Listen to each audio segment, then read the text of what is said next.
Salut tout le monde, aujourd'hui petite intervention plus de carrosserie que de mécanique pour une Volkswagen Lupo. La dame avait eu un petit accrochage, le pare-choc était cassé, l'aile aussi, la moustache de calandre aussi. Donc on change tout ça, je vous montre un petit peu les points qu'il faut suivre pour démonter. Là j'en suis au remontage mais c'est juste l'opération inverse en soi.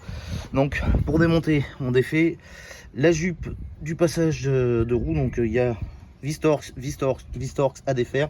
Là aussi, vous en avez une autre là, ensuite là, là par là, là aussi, et à l'intérieur du passage de roue, il y en a deux.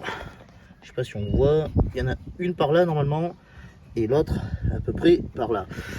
Ensuite pour défaire, donc forcément, les vis elles sont noyées dans le mastic, donc il y en a une là, faut bien ripper le mastic avant, et l'autre elle est là-haut.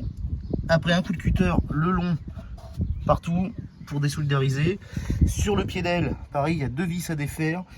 Un coup de cutter là. Vous avez une vis qui tient à l'intérieur du passage de porte, juste là où j'ai le doigt. Ici, il faut défaire la baie de pare-brise. Il y en a une là. Donc vous défaites les deux essuie-glaces.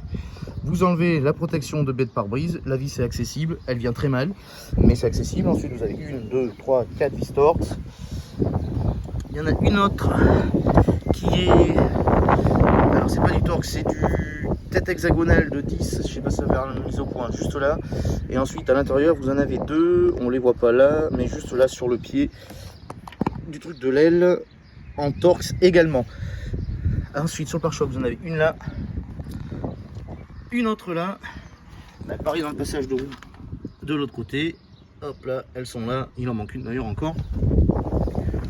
Ensuite, une ici que j'ai déjà remise, voilà, et l'autre qui n'y est pas encore, qui viendra juste là dans le trou.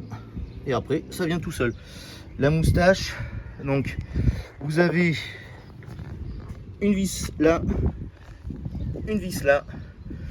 Ensuite, c'est clipsé en bas, ici, là, là et là.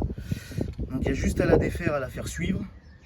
Et ensuite sur les clignotants vous avez deux vis, une là et une là, vous les défaites toutes les deux, et ensuite il faut déclipser la calandre avec le sigle Volkswagen du reste de la face avant, et ça se défait pas trop mal.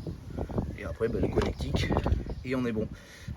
Voilà, si ça peut vous aider, rien de compliqué, rien de sorcier, c'est assez instinctif, c'est pas trop mal monté. Et si vous voulez défaire le filtre habitacle, il est caché par là. Allez, à plus pour de nouvelles aventures formidables. Youhou.